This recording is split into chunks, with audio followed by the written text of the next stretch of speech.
I'm in a weird spot with Metal Gear Delta. If you had asked me years ago if I wanted a high fidelity version of one of my favorite games of all time, I'd be like, hell yeah! MGS3 is a masterpiece, where the gameplay is perfect throughout, especially the stealth gameplay, and the plot, while not as focused on societal and political issues as MGS2, talks more about how individual people are affected by those things, and it has some of the most personal and emotional moments in the entire series. It's a game filled with creativity and personality, so why wouldn't I be excited for a remake that looks even prettier? And in 2025, we got just that! And I feel cold on it. So join me as I dive deep into a game that profoundly disappointed me, and also think way too hard about the nature of remakes in general.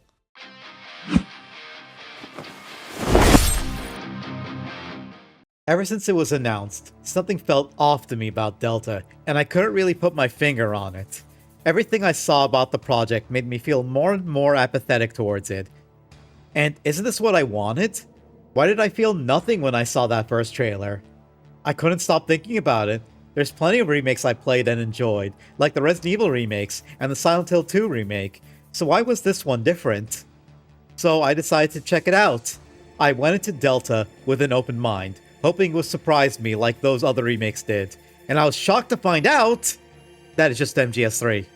This is not a different version or a remake of the game I played years ago. This is that game. Same map, same rhythms of play, same cutscenes, and even some of the same Easter eggs and tricks. The only thing that's different, aside from the visuals, is the new control scheme they added that streamlines the game a little. And that baffles me. I know it sounds like an insane thing to complain about. If it's a version of the game that's mostly the same, but with a visual and gameplay update, then what's the problem? But here's the thing. As a game, it's fine. It's a perfectly fine alternative to MGS3. But as a piece of creative art, it kind of feels empty and lacking in so many ways that the original wasn't. On a technical level, Delta's impressive. Characters and environments look more realistic than ever, and there's all kinds of small details everywhere, like how the grass sticks to Snake's pants after he walks through the mud, or all the different types of battle damage Snake can get that can show up in cutscenes. A lot of effort clearly went to making this the best looking version of MGS3 around. But I also think it looks worse than the original.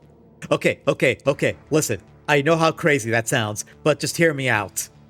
There's a difference between technical quality and art style. Technical quality is more about graphical fidelity, how many polygons a game is rendering, while art style is more about the visual styling, and more about how a world could look and feel. When I say Delta looks worse, I meant it more from an art direction. When you go back to the original MGS3, you clearly see something that was limited by the hardware at the time, but you had creative people who worked around those limitations to give the game its distinct look that really makes it stand out, especially the cutscenes. Just look at any of the cutscenes. Watch how the characters move and emote. You can't get the same subtle acting you can get from later generations. So they make up for it by having every gesture big, sweeping, and dramatic to get their characterization across. And it works because of the style. Character models are somewhat realistic, but they're stylized enough to the point where it doesn't feel like they clash with the tone of the game. The same can't be said about the remake. In so slavishly copying the original cutscenes, you have more realistic characters doing those same exaggerated motions, which really clashes with the new style. Take the fight with a pain, for instance. He moves his arms and legs the same way he does in the original, and you still have him dramatically moving his mask to shoot bees from his mouth. Metal Gear's a really weird series, y'all. But it doesn't look right. A character with this level of detail and realism doesn't feel like he should be moving around like a cartoon character, and it makes a silly scene even sillier looking. And you see that everywhere. It was fine on the PS2 when the characters were more stylized, but doesn't look right at all with the new models. Characters with this much graphical fidelity to them feel like they should be making smaller, more naturalistic motions, but they weren't thinking of making new cutscenes. They were thinking of copying the old ones without any thought of how they'd look in the new style. The same goes for the environments as well. MGS3 couldn't exactly go open world, so they went with segmented levels instead. but every area is rich with detail to give you the impression that you're traversing across a large jungle or an enemy base. A lot of thought was put into the layout of these maps to make them feel as natural as possible and to make them really flow together. The remake just copies all that. The only reason it doesn't go open world is because it wants to be true to the original, so all it does is take those same level layouts and makes them more realistic, and adds further detail to whatever was there. And that might not sound bad on paper, but here's the problem. It loses a lot of personality that the original had. Everything in MGS3 was made with a deliberate artistic choice, from the lighting to even the infamous piss filter over everything. It gave the entire game a look that was distinct to itself, that made it uniquely its own thing that you could recognize at a glance. The focus on hyperrealism in Delta just makes it look like any other AAA game. There's nothing about it that really stands out.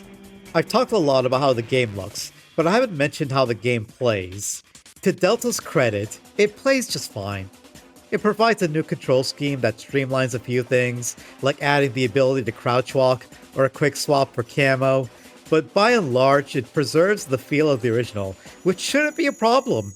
MGS3 still feels great to play now, and they couldn't really change the controls too much, otherwise it would mess with the game's structure and balance, but it causes a weird issue.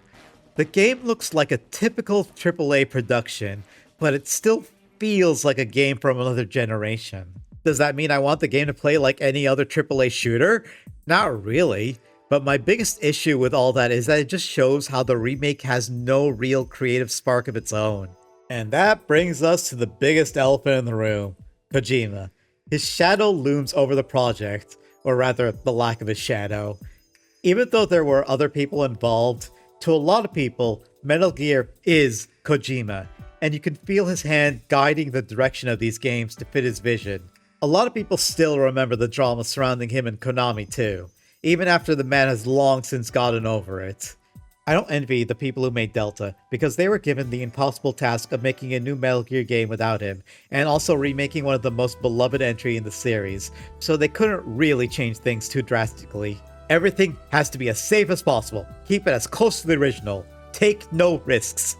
Which is the complete opposite of Metal Gear in general, which is a series that takes risks and tries new things constantly. I've seen the argument that this was done for the sake of preservation, to create a version of MGS3 that's the same but new. But there's a problem with that. Remakes are not preservation.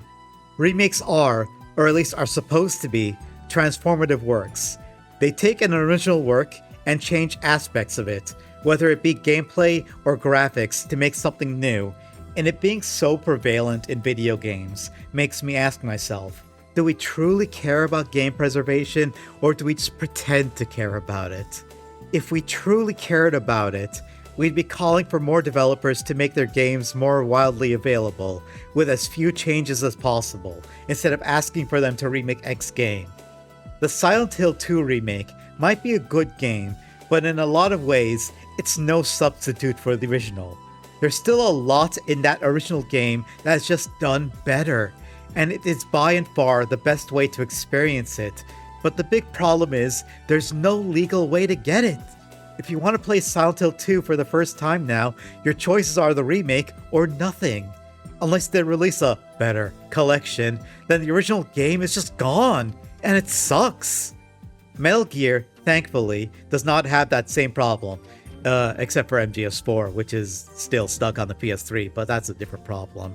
The collection is easily available, and anybody can go play them on whatever system they own, and experience them the way they were made. You can get them for less than the price of what Delta costs, and get games that still hold up to this day, which makes me ask the question, what is the point of Delta? No, really, why does it exist? With Silent Hill 2, I can at least see them trying to release a version of the game out there and get people thinking about Silent Hill again. But with this, I'm struggling to think of a reason other than to capitalism. In a way, this is most likely them bringing Metal Gear back into the mainstream again with its first new game in a while, as well as training a new dev team in how to make a game of that style, but it's so afraid to be its own thing.